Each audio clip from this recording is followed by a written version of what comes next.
hello friends, once again welcome back to my channel Talented Guruji. This is me Dhanraj Gupta with you. And जैसा कि मैंने अपने last video में बताया था कि नोटिफिकेशन जो आई है उससे आपको क्या करना चाहिए, जिसके पास कंसेप्ट है, जिसके पास कंसेप्ट नहीं है, उसको कैसे कैसे अपनी तैयारी को अब बूस्ट अप करना चाहिए, क्योंकि लास्ट 1 मंथ अब बचा है. 1 मंथ भी नहीं, probably 24 to 25 days are remaining. Okay, so again I am telling you, boost up your studies, add a catalyst to your studying system. Okay, so जैसे कि मैंने बताया था अपने पिछले वीडियो में कि MCQs बहुत ज़रूरी हैं, क्योंकि 50 MCQs आएंगे पर सब्जेक्ट पे. 2 घंटा मिलेगा 10 से 12 तक. पहला पेपर जो है टाइमिंग 10 से 12, 100 क्वेश्चन आएंगे, जिसमें कि 50 क्वेश्चन पेपर 1 से, 50 क्वेश्चन पेपर 2 से. तो ऐसा ही अब ट्राई करें आप कि बड़ा क्वेश्चन को छोड़ें, क्योंकि अकाउंट्स मैथ्स में बड़े बड़े क्वेश्चंस भी होते हैं. तो उन बड़े बड़े क्वेश्चंस को अब करने का कोई ज़रूरत नहीं है, क्योंकि उससे अब क्वेश्चन आएंगे नहीं, क्योंकि टाइम कंज्यूमिंग क्वेश्चंस आपको देगा ही नहीं इंस्टीट्यूट. ठीक है, आप नोटिफिकेशन अगर अभी तक आप नहीं पढ़े तो उसको डीपली जाके पढ़ें. ठीक है, इंस्टीट्यूट की साइट में जाके. तो MCQs पे ज़्यादा ध्यान दें, छोटे छोटे क्वेश्चंस को ज़्यादा तैयारी करें, उसको ज़्यादा प्रैक्टिस करें. जैसे वर्किंग कैपिटल कैसे निकालना है, एक्सपेंसेस हुआ उसको कैसे निकालना है. ठीक है, और मैथ्स में छोटे छोटे सम्स को ज़्यादा से ज़्यादा ट्राई करें, उसको फॉर्मेट बनाएं. ठीक है, एक्सपेंसेस, डेबिट साइड कौन सा आइटम आएगा, क्रेडिट साइड कौन सा आइटम आएगा. तो ऐसा ही आज एक सम हमारे एक फ्रेंड ने हमसे पूछा, तो उसका एक वीडियो आज हम बना रहे हैं कि रेवेन्यू एक्सपेंड मतलब टाइप्स ऑफ ट्रांजेक्शन.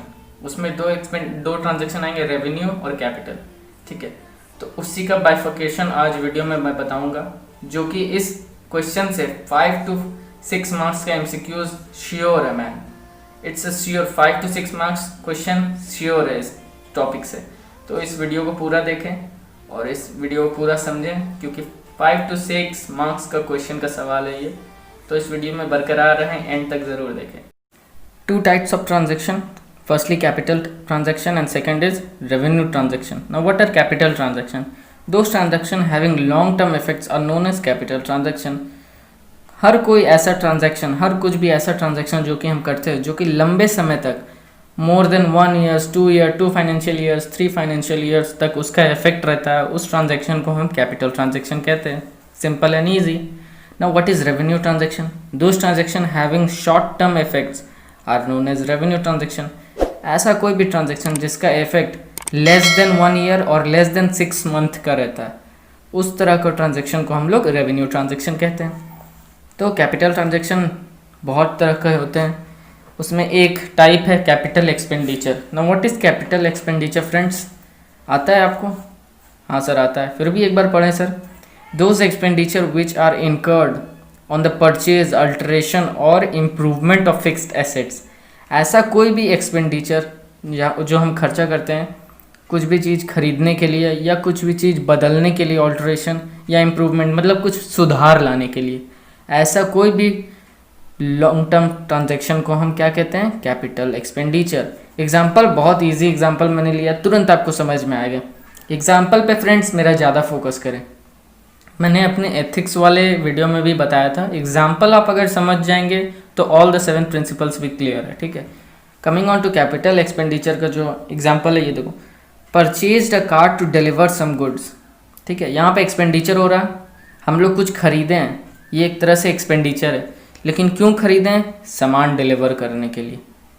ठीक है, कुछ खरीदे ना, कैपिटल लगाएं, कार खरीदें. ठीक है, expenditure which are incurred on the purchase किए ना car, purchase a car to deliver some goods. ठीक है, example number 1. Number 2 example, delivery of fixed assets.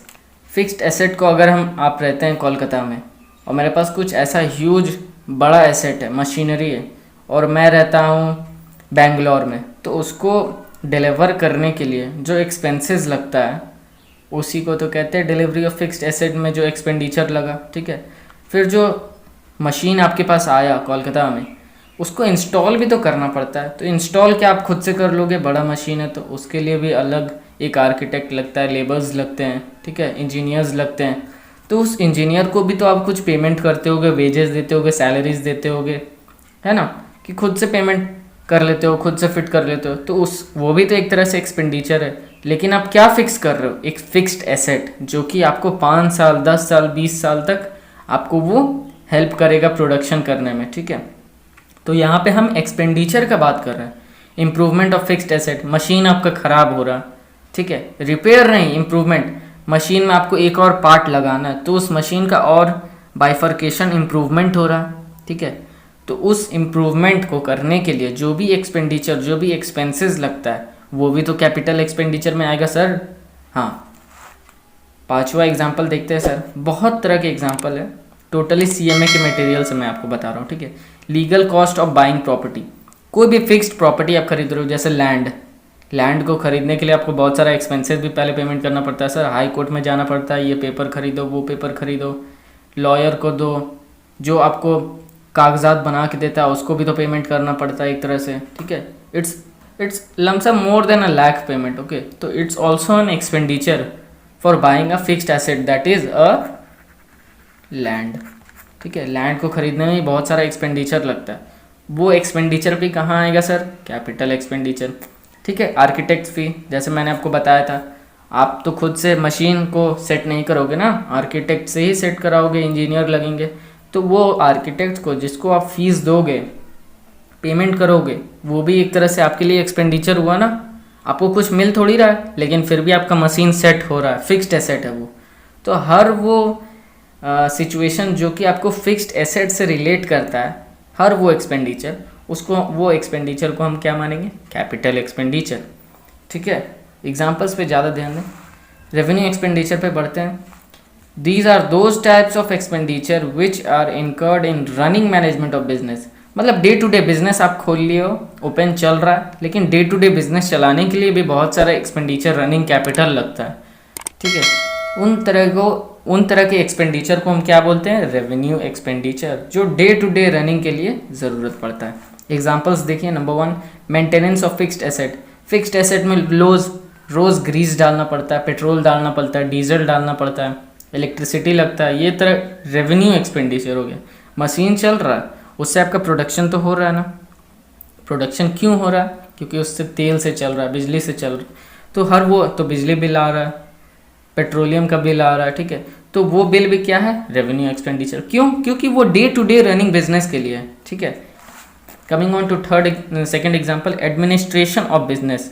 Administration चलाने के लिए, अब एडमिनिस्ट्रेशन क्या होता है sir, office, staff room, staff expenses, ठीक है। एडमिनिस्ट्रेटर, जहाँ ऑफिस वर्क, जहाँ पे पेपर वर्क होता है, day to day paper work होता है बड़े बड़े कंपनीज में, तो वहाँ पे भी इंक लगता है, पेपर लगता है, पेन, इलेक्ट्रिसिटी वहाँ पे भी लगता है। तो हर वो एक्सपेंसेस जो एडमिनिस्ट्रेशन से रिलेटेड रहते हैं day to day running business के लिए, उसको भी हम रेवेन्यू एक्सपेंडिचर में लाते हैं। अब थर्ड है सेलिंग एंड डिस्ट्रीब्यूशन एक्सपेंसेस। तो सेलिंग एंड डिस्ट्रीब्यूशन भी तो होता है, रोज़ सामान का इधर से उधर सेलिंग हो रहा है, उसको डिस्ट्रीब्यूट करना पड़ता है, गाड़ी से ले जाना पड़ता है, ठीक है, छोटे छोटे बिजनेस के दुकानों तक या दूसरे यूनिट तक। तो हर वो एक्सपेंडिचर को हम क्या बोलेंगे, रेवेन्यू एक्सपेंडिचर, ठीक है। अब इसका ट्रीटमेंट कहाँ होता है सर, कैपिटल एक्सपेंडिचर का ट्रीटमेंट कहाँ होता है, रेवेन्यू एक्सपेंडिचर का ट्रीटमेंट कहाँ होता है। तो सिंपल है सर, कैपिटल एक्सपेंडिचर का ट्रीटमेंट होता है बैलेंस शीट का एसेट साइड, और रेवेन्यू एक्सपेंडिचर का ट्रीटमेंट होता है ट्रेडिंग एंड पीएल का डेबिट साइड।